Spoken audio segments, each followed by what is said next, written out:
the South African justice system. The ANC politics has degraded the justice system because of greed. This only justifies Malema's liberation and justice struggle in the slums and on the streets. It is a familiar polity in despotic states to which South Africa is sadly the new entrant. Then, do you agree with this statement from Charles that South Africa is now in a despotic state? Well, that's Charles' opinion. I wouldn't give my own opinion that way. But here are some facts. We've seen how South African judges have taken independent decisions even when they sometimes go against the wishes of the government. For example, the issue of al-Bashir, Sudanese president. You remember that the South African court had actually decided that he should stay in the country as they decide whether or not to extradite him for trial in the International Criminal Court where he is wanted for war crimes.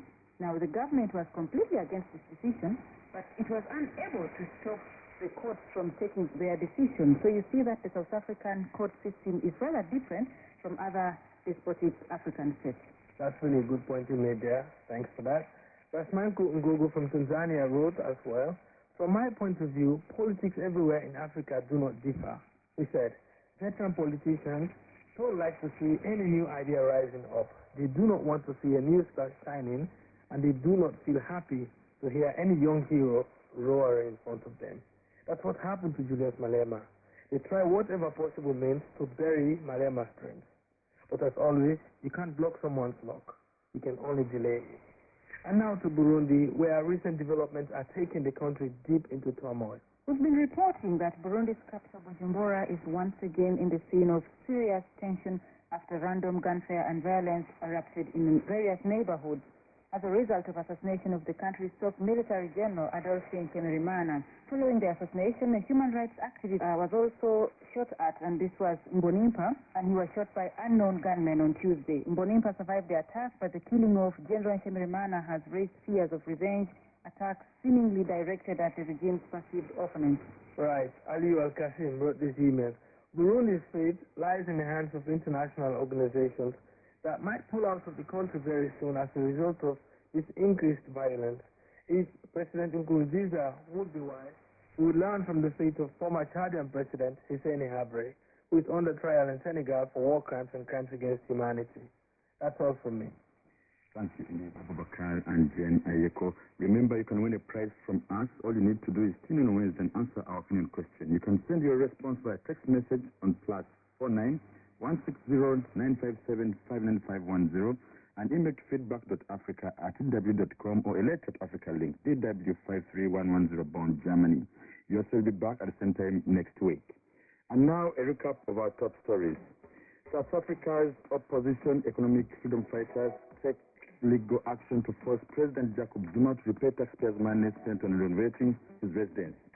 South Sudan's rebel factions resume peace of further sanctions if an August 17th deadline is not met. We've also been hearing from doctors in Ghana who have laid down their tools demanding for better pay. That's it from me this week. My colleague Christian Mokide will be back again next week.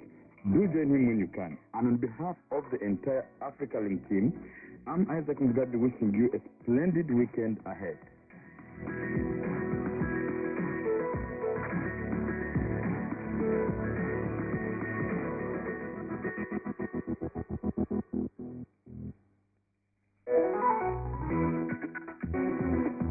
DW Deutsche Welle. Living Planet.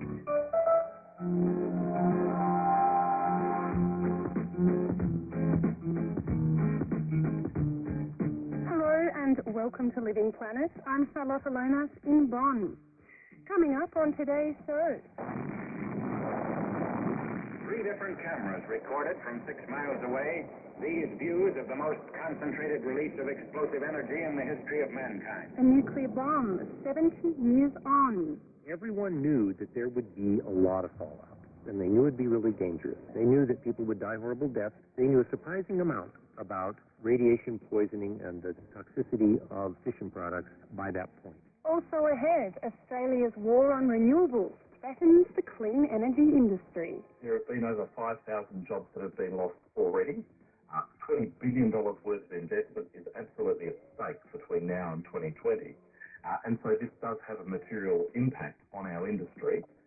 We all know And we've all seen into the Prime Minister's heart, and we see clearly it's covered in coal dust. Plus, Vanuatu's recovery in the aftermath of Cyclone Pam. All that and much more here on Living Planet.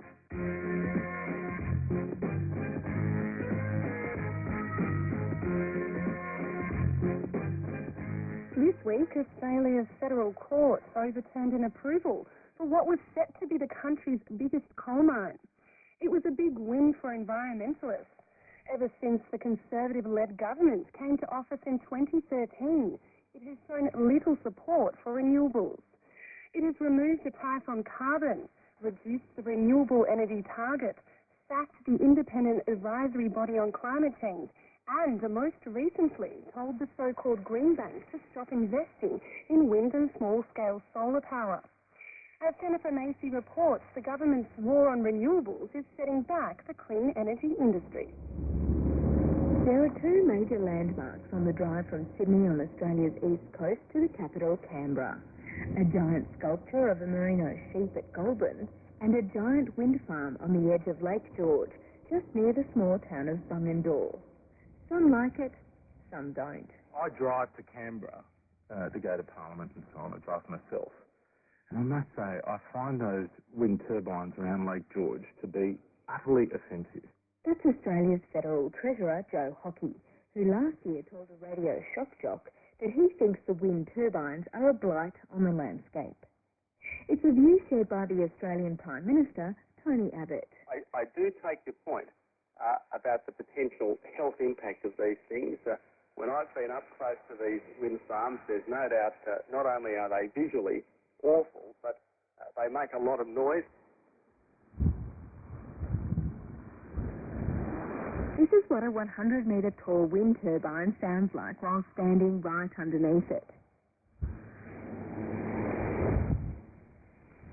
This turbine, along with 9 others, are situated on the property of Harry Osborne, a sheep, cattle, grain, and now a wind farmer from Bungendore.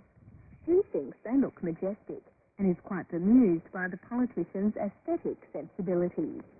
We're on the eastern shore of Lake George, underneath the southwestern part of the wind farm on Carndurley. And towers above us are 100 metres tall. And it's not making a lot of noise, as you can hear, and we're standing right underneath. Unlike most farmers who are dependent on rain, a good yield, and the vagaries of a market price, Harry Osborne gets a fixed regular income by hosting the turbine. And it solved, or at least harnessed, one of the major challenges of his property, the wind. Before it was an environmental thing, it was more about the possibility of making some money out of what we consider to be a nuisance. I mean, the positives so far outweigh the negatives, which is pretty hard on the land to find something that you can do that has a good list of positives, and you're actually feeling like you're doing something net benefit to the planet, and you're producing something worthy and valuable.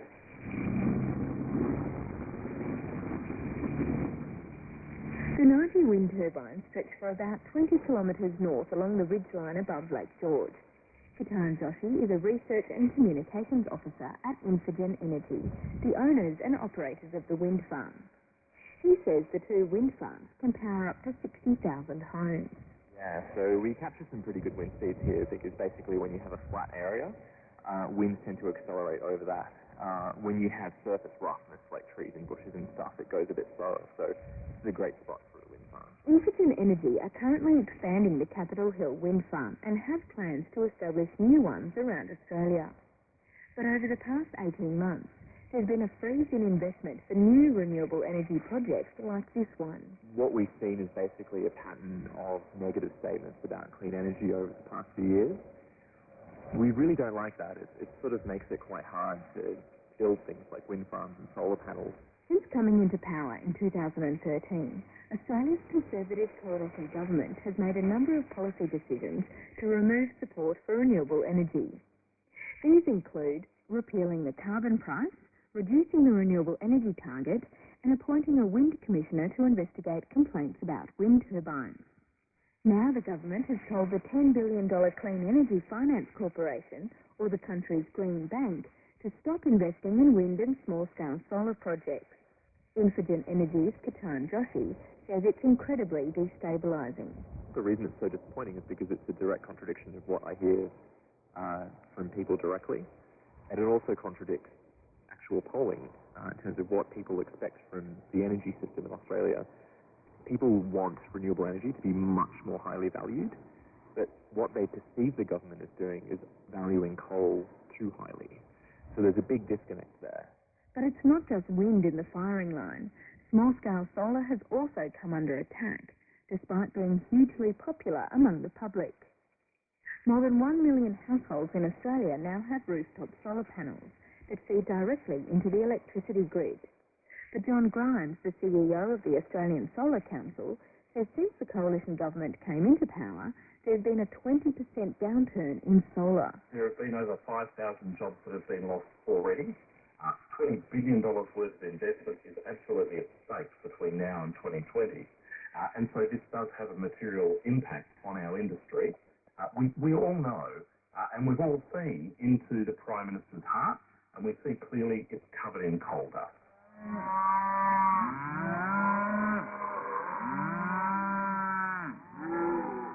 In the same week the government cut funding for wind and solar, it approved a $1.2 billion open-cut coal mine in the Liverpool Plains. The region is 360 kilometres northwest of Sydney and known for having the most fertile and productive farming land in Australia. Tim Durry's family have farmed in the region for more than 170 years. I think it's unbelievably short-sighted. I think it's one of the greatest atrocities that any government can ever do to its nation, to destroy the finest agricultural land that we have. Despite assurances from the government that the coal mine will only be developed under the strictest conditions, Tim Durry says it will kill farming in the region. The Liverpool Plains is also host to the largest underground water resource in the whole Murray-Darling Basin system. All the farms here rely on that water to water their crops and their stock. If that water is farmed, we cannot survive here. If I had a choice, I could start building a wind farm here tomorrow. Scientists warn that 90% of Australia's coal reserves will have to stay in the ground to avoid dangerous climate change. Energy analyst Giles Parkinson is the editor of Renew Economy, a renewable energy website. He says coal is the clear winner under the current government. We've seen that in the 1 year, the 12 months since